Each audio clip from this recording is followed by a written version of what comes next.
jaksa serentak tahun 2024, mungkin ada beberapa tahapan yang kemudian bisa mendekati atau bahkan berbarengan gitu ya.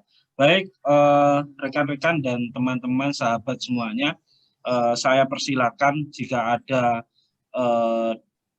masukan, pendapat, bertanya dan lain sebagainya. Saya persilakan. Mungkin ada sementara ini masih 15 yang tergabung dan ada juga dari teman-teman IPC, Indonesia Parliamentary Center juga ada, Mas Aher, ini Mas Arbain, dan ada teman-teman juga yang dari NGO yang lain. Silakan. Saya persilakan siapa yang mau duluan.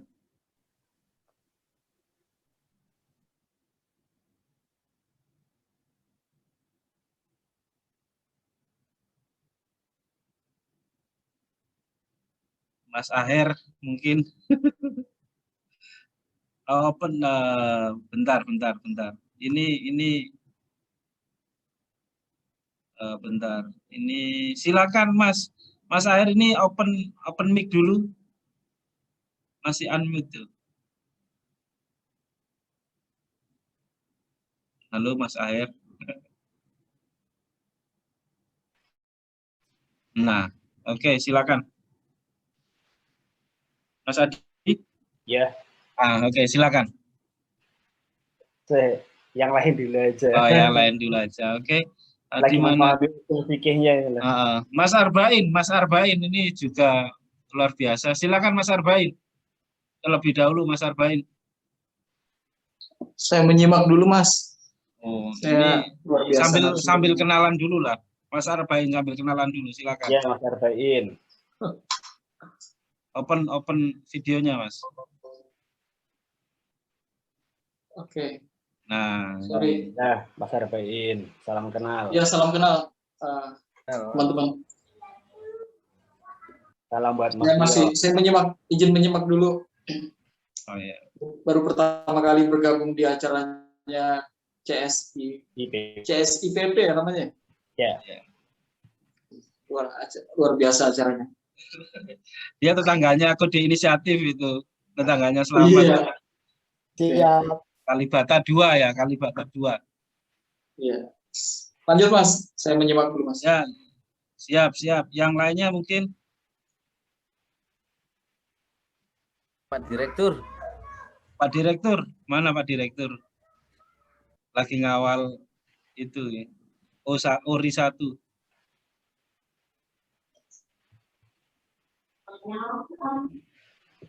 Kalau nggak ada yang mau ngawal ya sudahlah. Iya, Pak Moderator dulu. Pak Moderator yang menstimuli terus saja.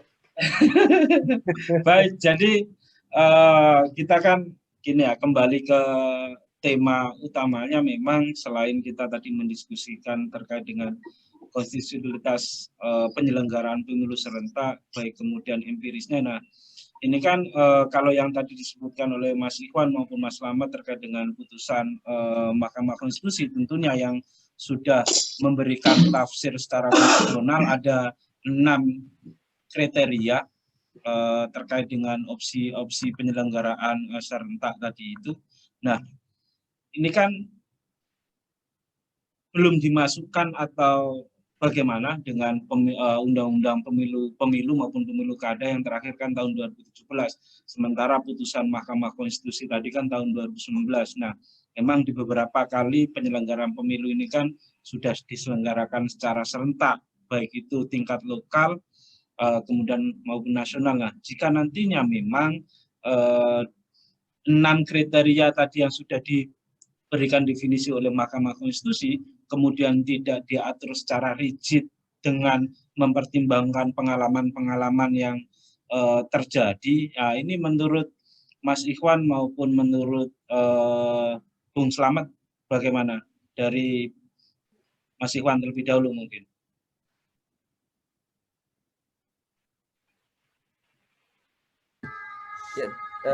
Ya, terima kasih Mas Ilum. Terkait dengan putusan 55 ya tahun 2019 yang kemudian sampai hari ini kan pembentuk undang-undang baik pemerintah maupun DPR kan belum mengubah ya desain pemilu, tetap begitu ya, sesuai dengan Undang-Undang Pemilu Kada maupun Undang-Undang Pemilu yang sebelumnya begitu. Nah ini pertanyaannya kemudian adalah apakah desain yang ada, ya, desain yang ada sekarang ini yang diatur dalam Undang-Undang Pemilu Kada dan Undang-Undang Pemilu itu sesuai nggak dengan 6 desain yang diputuskan oleh Mahkamah Konstitusi. Memang kalau kita melihat dari 6 desain itu sih memang itu ada opsi bahwa kalau nggak salah itu opsi yang keempat ya, pemilihan umum serentak nasional memilih DPR, DPD, Presiden, dan beberapa waktu setelahnya dilaksanakan serentak lokal untuk pemilihan umum serta untuk memilih anggota DPR. Jadi yang nomor 3 untuk memilih anggota DPR, DPD, Presiden, anggota DPR, Gubernur, dan dan wali kota. Nah, jadi sebenarnya di desain yang nomor 3 itu ya yang ini gitu, yang saat ini ada gitu. Ya, kalau menurut Mahkamah sih intinya itu begini, kalau Mahkamah itu kalau mungkin saya salah, mungkin bisa diluruskan oleh Mas Lamar atau teman yang lain ini. Jadi pada intinya yang soal konstitusional apa tidak itu kan pemilihan umum yang diatur di dalam pasal 22 ayat 2 itu. Pemilihan yang dimaksud dengan pemilihan umum adalah pemilihan umum untuk memilih anggota DPR, kemudian DPD, kemudian Presiden dan Wakil Presiden, dan DPRD. Itu kan di luar. Nah, itu yang harus dilaksanakan secara serentak gitu. Nah, itu kemudian pertanyaannya kan begini. Kalau kita melihat bahwa salah satu desain yang ditawarkan oleh MK mengatakan bahwa DPRD itu kan sebenarnya pemilu lokal, tetapi kan dia ada di dalam pemilu, dalam pasal 22 itu. Yang kalau kita menafsirkan pasal 22E ya, ayat 2 itu secara gramatikal, maka pemilihan anggota DPRD itu sebenarnya tidak bisa dipisahkan dengan pemilihan umum tingkat nasional. Tapi kan kemudian MK juga di dalam desain tawaran desain 6-nya itu kan ada juga yang mengeluarkan itu gitu.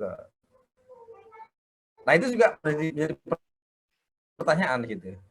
Menjadi pertanyaan karena MK juga di dalam ininya kan, di dalam satu tawaran itu kan bisa juga pemilu nasional dulu. Misalnya adalah pemilihan DPR, kemudian DPD, Pilpres kan gitu.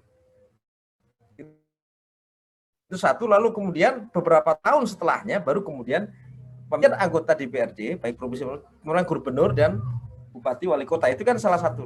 Nah, tapi pertanyaannya kan kemudian di satu sisi di putusan sebelumnya tahun 2013 MK menyatakan bahwa kenapa dinyatakan bahwa pemilu sebelumnya tidak konstitusional kan karena tidak sesuai dengan pasal 22 itu yang harus dilakukan serentak kan gitu. Itu juga satu pertanyaan kalau menurut saya. Tapi MK di putusan MK 55 2019 itu menyatakan bahwa pemilu itu konstitusional sepanjang pemilihan anggota DPR, anggota DPD dan Pilpres ini satu rangkaian. Itu serentak, yang dilakukan serentak adalah 3 kotak ini. Pertama adalah DPD, DPR, kemudian Pilpres. Nah, MK menyatakan dalam putusan 55 2019 itu sepanjang 3 ini dipilih secara serentak itu konstitusional. Yang lain itu boleh serentak atau boleh dipisah. Itu kalau ini kan gitu. Kalau walaupun pendapat MK itu juga bisa juga bertentangan dengan putusan MK sebelumnya 2013 yang mendasarkan pada pasal 22E kan gitu. Tapi sebenarnya intinya adalah seperti itu kan gitu. Yang kedua, nah itu tadi pertanyaannya, apakah soal desain pemilu ini problem konstitusional sehingga kita bisa mengajukan ke MK atau ini problem open legal policy? Kalau MK kan kalau MK selalu berkutat pada persoalan open legal policy, ya itu kita kita akan menyerahkan persoalan ini di wilayah-wilayah pertarungan politik kan gitu. Pertarungan kepentingan, bukan desain pemilu yang ideal. Ini kan yang kita persoalkan. Kalau kemudian ini kita lemparnya kepada pembentuk undang-undang, ya persoalannya benar-benar politik. Padahal kita menginginkan ini, kita ingin desain pemilu yang ideal. Apakah itu bisa dicapai dengan ini yang jadi sebenarnya jadi problem kita itu mungkin di Sip. Oke, Mas Iwan, mungkin dari Mas Slamet, memang kalau kita lihat kan misalnya di alternatif pilihan yang keenam misalnya terkait dengan pemilihan secara serentak, itu kan di dalam putusan 65 disebutkan bahwa pilihan-pilihan lain yang sepanjang tetap menjaga sifat keserentakan pemilihan umum untuk milih anggota DPR, DPD, serta presiden dan wakil presiden. Artinya sepanjang memang baik itu pemilu kada, pemilu diselenggarakan secara serentak, maka yaitu konstitusional kan begitu. Nah, pertanyaan selanjutnya begini, jika nantinya penyelenggaraan pemilu atau pemilu kada diselenggarakan secara serentak tahun 2024, yang mana pada tahun 2020 akhir kemudian masuk ke tahun 2021 itu kan baru kemudian ditetapkan beberapa calon bupati yang kemudian akan dilantik kan begitu. Nah, jika itu diselenggarakan pada tahun 2024, artinya kan baru 3 tahun kemudian menjabat. Nah, apakah kemudian penyelenggaraan pemilu kadanya secara serentak ini bersifat nasional atau secara serentaknya ini pilihan sesuai masa jabatan mana yang kemudian di daerah itu sedang atau akan berakhir ini. Kira-kira bagaimana pandangan dari Bung Slamet? Silakan Bung Slamet. Siap, Bang Iwan. Bang Ulum izin untuk menyampaikan jawabannya. Kalau soal model keserentakan itu yang sudah dikunci oleh MK melalui putusan keserentakan pemilu tahun 2013, kemudian ditegaskan lagi di putusan yang terbaru nomor 55 itu sebagaimana yang sudah disinggung oleh tekan keserentakan pemilihan umum itu pemilihan presiden wakil presiden berbarengan dengan pemilihan DPR, karena pertimbangan atau original intent putusan MK itu terkait dengan penguatan sistem presidensial, sehingga MK pada saat itu tahun 2013 merubah pandangannya terhadap putusan terdahulu, kalau tidak salah tahun 2008, yang memisahkan antara pemilihan legislatif dengan pemilihan presiden. Nah, sehingga tahun 2013 tersebut MK menegaskan merubah pandangannya. Nah, sehingga yang apabila dilihat putusan per putusan, MK sebetulnya secara tersirat itu yang tidak bisa diotak-atik pertama soal keserentakan pemilihan presiden, wakil presiden, dan anggota legislatif secara nasional dalam artian DPR RI, DPD. Nah, sedangkan untuk pemilihan anggota legislatif di tingkat daerah atau lokal, DPRD maupun provinsi maupun kabupaten kota, itu bisa dipersamakan dengan penguatan sistem presidensial misalnya. Jadi satu paket antara pemilihan anggota legislatif di tingkat daerah dijadikan satu atau diserentakkan dengan pemilihan bupati, gubernur maupun wali kota misalnya. Itu rasionalitasnya bisa dipakai argumen bagaimana desain penguatan sistem presidensial yang diadopsi ke tingkat pelaksanaan otonomi daerah. Nah, sedangkan yang kedua terkait dengan masa jabatan itu memang di dalam baik itu undang-undang pemerintahan daerah secara normatifnya masa jabatan itu tidak dikurangi, yaitu tetap 5 tahun masa jabatan yang diatur di dalam pasalnya. Akan tetapi undang-undang pilkada tersebut dengan kondisi kekhususan yang ini menyerentakkan antara pemilihan umum dengan pemilihan kepala daerah itu mendelay atau mengurangi masa jabatan. Masa jabatannya dikurangi, misalnya yang untuk pemilihan kepala daerah tahun 2020 menjabat hanya sampai 2024. Nah, apakah ini konstitusional atau tidak, bisa dilihat di putusan Mahkamah soal bagaimana Mahkamah menafsirkan 2 periode masa jabatan. Apabila yang bersangkutan sudah menjalani 2,5 tahun lebih jabatannya, maka itu dihitung 1 periode. Nah, sehingga pengurangan 1 tahun untuk kepala daerah terpilih 2020 itu juga dapat dinilai secara konstitusional, artinya dia tetap 1 periode 5 tahun misalnya, tetapi dengan kondisi khusus ada pembatasan.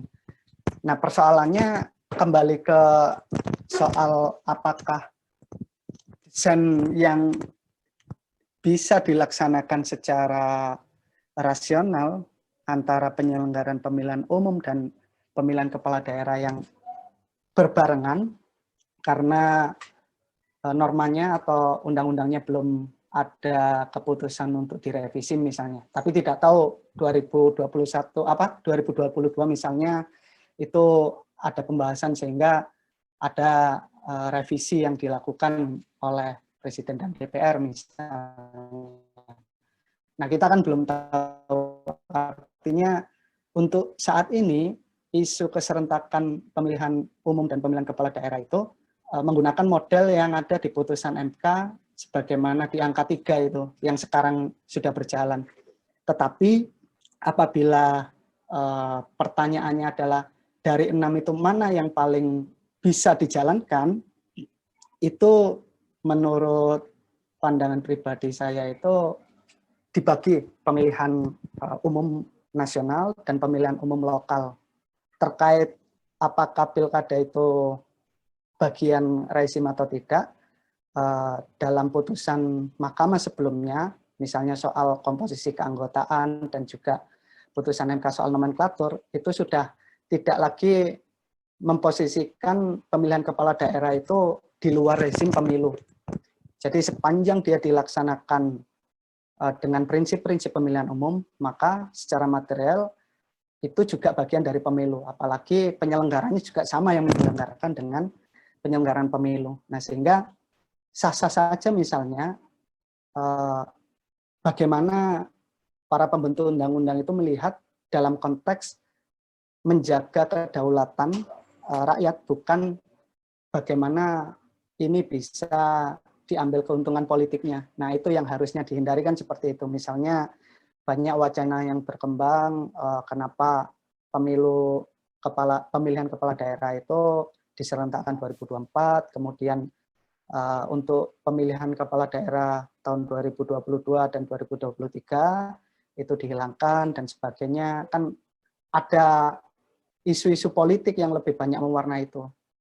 Pertimbangan secara teoritik dan juga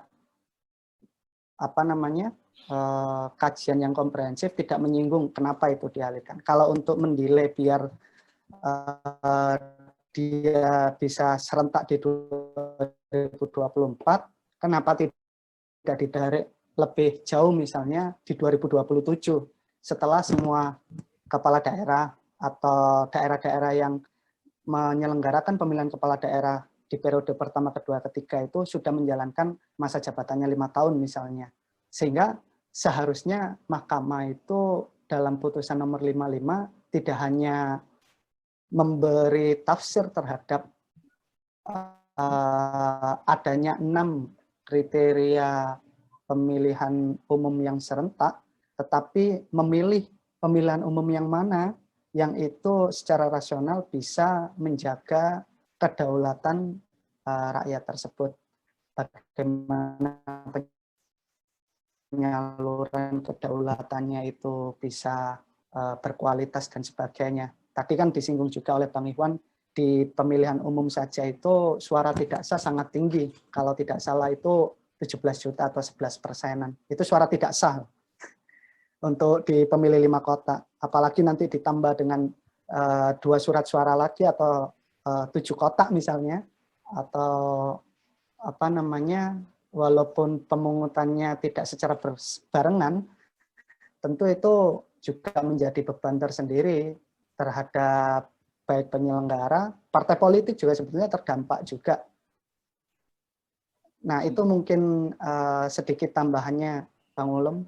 Ya, Kalau ya. untuk isu konstitusionalitasnya, seharusnya MK itu tidak berhenti di menafsirkan adanya 6, tetapi mengerucutkan apa namanya, keserentakan pemilu yang ideal dan bisa menjaga demokrasi, kemudian kedaulatan rakyat itu bisa tersalurkan secara baik.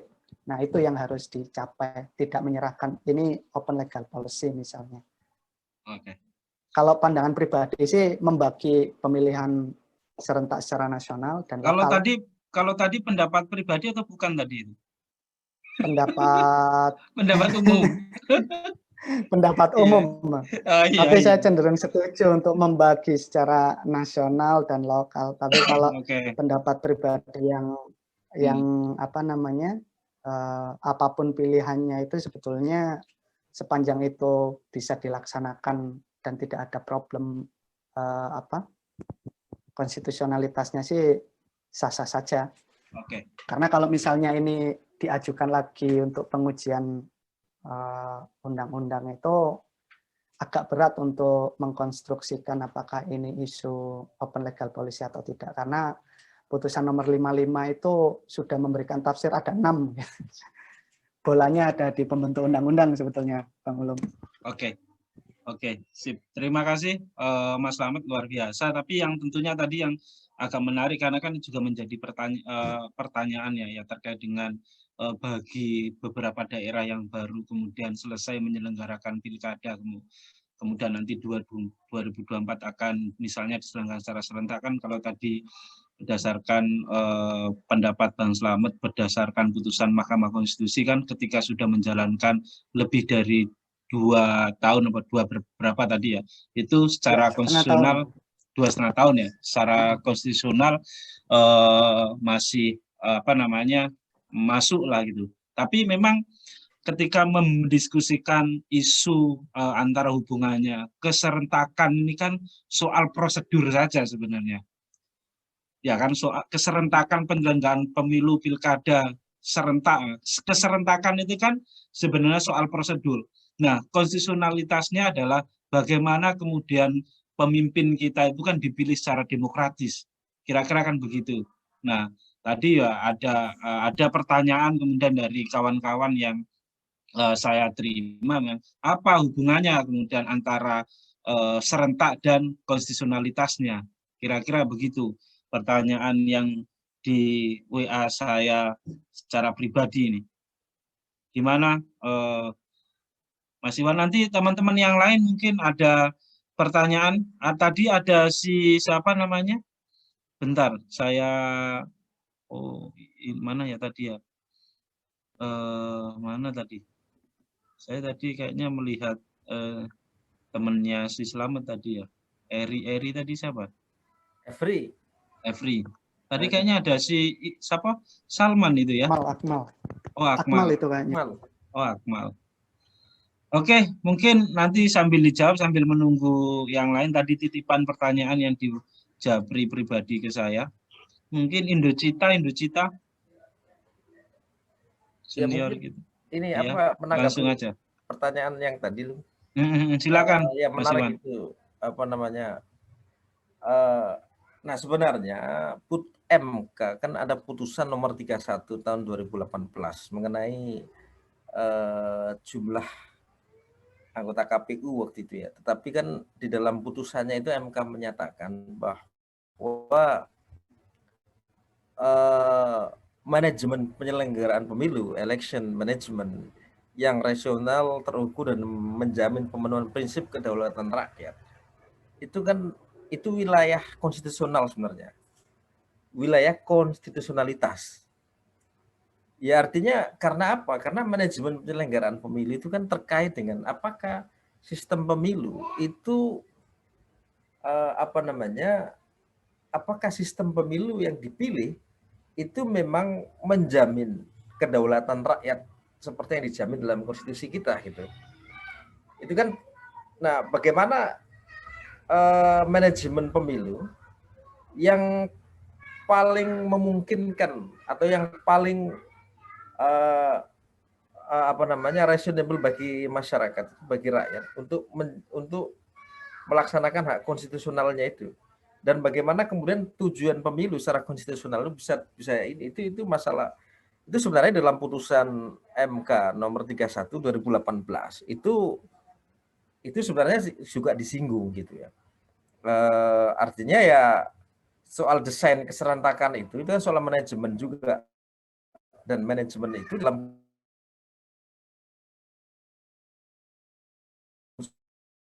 putusan MK sebelumnya juga bisa jadi sebenarnya MK itu ini gitu MK sebenarnya masuk ke arah situ ya, apalagi MK sebenarnya tidak bisa menutup mata dengan perkembangan yang terkini mengenai problem pemilu di tahun 2019 gitu.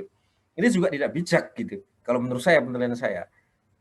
Kalau kemudian MK hari ini memposisikan diri seperti 5 tahun sebelumnya begitu, seperti memposisikan diri misalnya sebelum kita melakukan pemilu 2019 gitu. Artinya kalau MK melihat menyamakan pendapatnya hari ini dengan 5 tahun yang lalu, menurut saya tidak bijak gitu, karena berarti MK tidak MK menutup mata dengan perkembangan terkini bahwa mengalami suatu problem di dalam penyelenggaraan pemilu 19 itu yang menyebabkan kedaulatan rakyat yang seharusnya termanifestasikan di dalam pemilu itu tidak bisa terlaksana dengan maksimal gitu. Itu satu gitu. Yang kedua, ya sebenarnya saya juga pengen diskusi juga mungkin dengan teman-teman yang lain. Ini sebenarnya saya sampai hari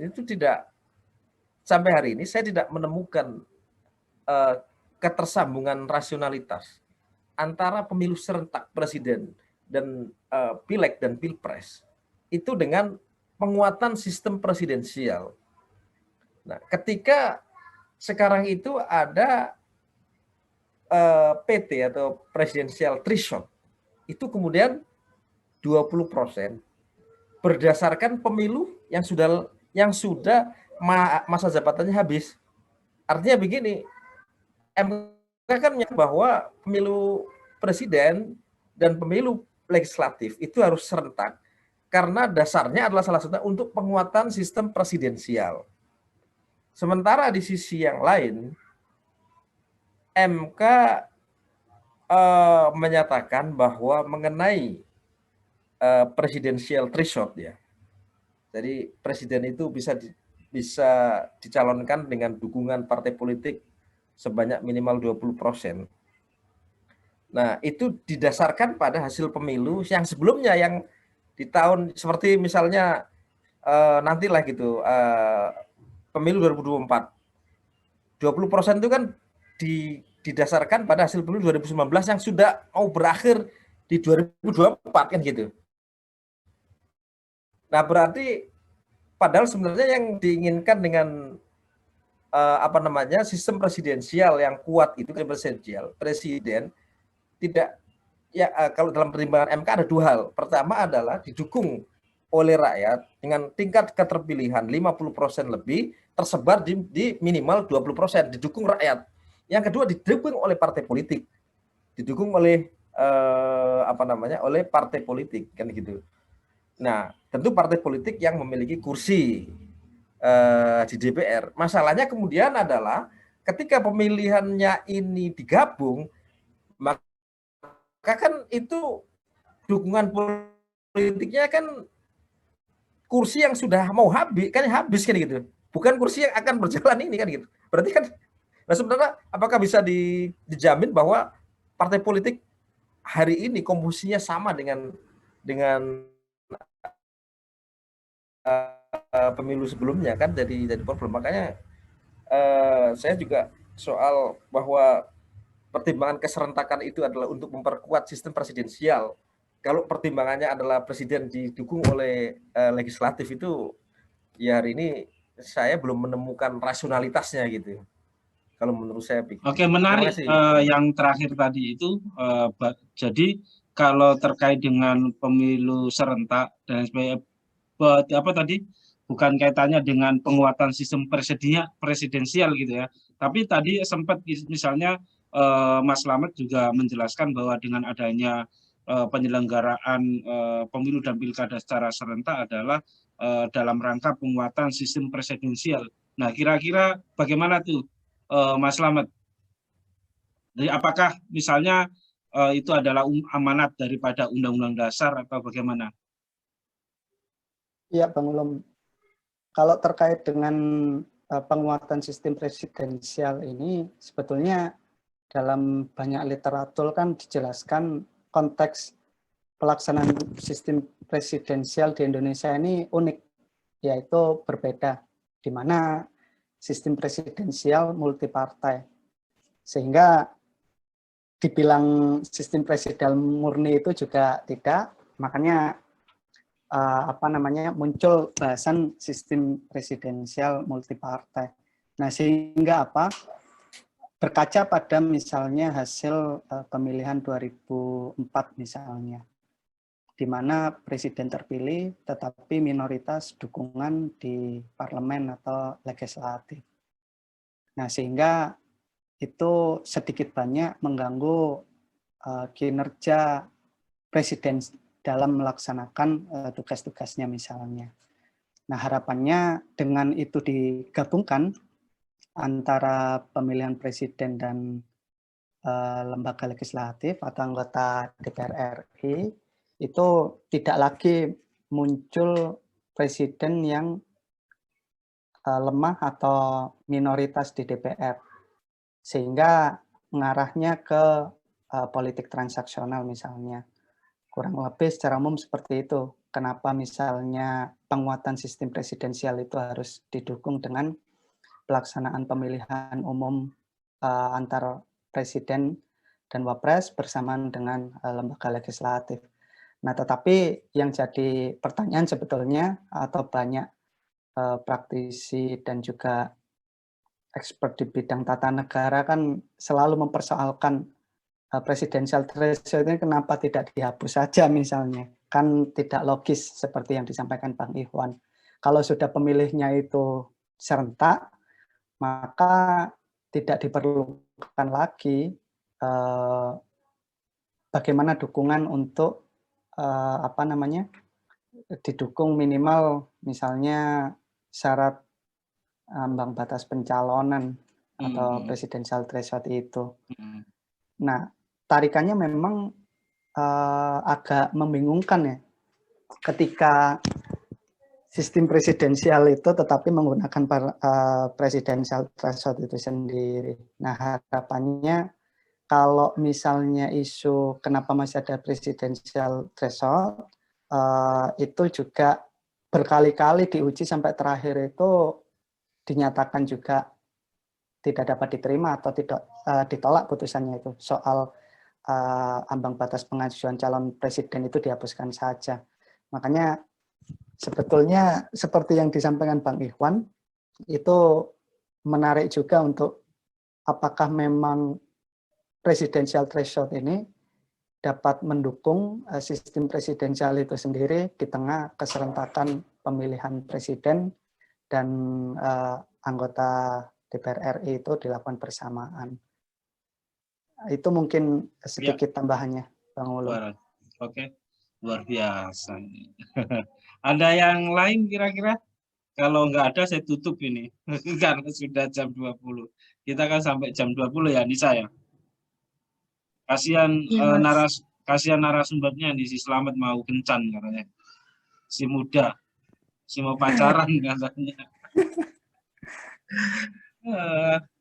Yang lain, kalau memang sudah tidak ada, saya kembalikan kepada Syekh kita, Mas Adi, untuk menutup acara ini. Saya nggak perlu apa namanya menyimpulkan karena tadi banyak pendapat yang juga saya ya tidak bisa menyimpulkan memang. Tapi kalau tadi pandangan Mas Ikhwan yang terakhir itu ngapain juga ada presidensial threshold kalau misalnya penyelenggaraan eksekutifnya, DPR-nya, dan presidennya digabungkan kan gitu. Nah kalau nanti ada, apakah ini juga nanti Mas Slamet juga bisa jadi bahan, nah ini kayaknya perlu dilakukan uji materi nih ke Mahkamah Konstitusi. Kan pengalaman pada tahun 2019 kan digabungkan kan. Nah, kalau misalnya nanti digabungkan kayak ini melanggar undang-undang atau apa, karena sejatinya memang ya sepanjang diselenggarakan secara demokratis, dipilih oleh masyarakat, ya itu udah konstitusional lah. Soal pencalonan dan lain sebagainya kan itu prosedur. Nah, ini tergantung OPL tadi ya, open apa tadi? Open public. Open legal policy. Itu kira-kira itulah. Saya mencoba untuk memahami bahasanya. Oke, Mas Adi, karena sudah tidak ada pertanyaan dari teman-teman yang lain, saya kira ini saya kembalikan kepada Syekh Adi, silakan. Kembalinya ke Syekh Hakim selaku Pak. Syekh Hakim lagi ngawal OR1. Closing statement dari Mas Adi nih ya. Dari Mas Adi. Lagi ngawal OR1 katanya. Bu Sekjen, monggo. Aku sami nawa atau naik. Oh ya, silakan Nisa, karena kita sudah selesai, dan saya ucapkan juga terima kasih kepada teman-teman yang masih bergabung dari teman-teman NGO, juga ada IBJ dan teman-teman yang lain. Dan saya pribadi mengucapkan mohon maaf apabila dalam memandu acara ini ada kata-kata yang kurang berkenan, dan tentunya di event-event selanjutnya yang akan diselenggarakan oleh CSIPP tetap berkenan untuk hadir. Saya kembalikan kepada host kita yang luar biasa, Mbak Anissa. Ya, terima kasih untuk Mas Ulum. Terima kasih juga untuk para pemateri, Bang Ikhwan, kemudian Bang Slamet. Terima kasih banyak sudah memberikan pengetahuan yang luar biasa ya untuk kita semua malam hari ini. Dan terima kasih juga untuk kawan-kawan yang sudah menyempatkan waktunya dan mau bergabung dalam diskusi yang diadakan oleh CSIPP. Insya Allah Pilkada Series ini akan tetap berlangsung ke depan hingga kira-kira ada 6 kali diskusi termasuk yang diskusi hari ini. Kami mohon restunya, semoga untuk diskusi selanjutnya bisa berjalan dengan lancar dan kita tetap akan produktif ke depannya. Mungkin itu, terima kasih.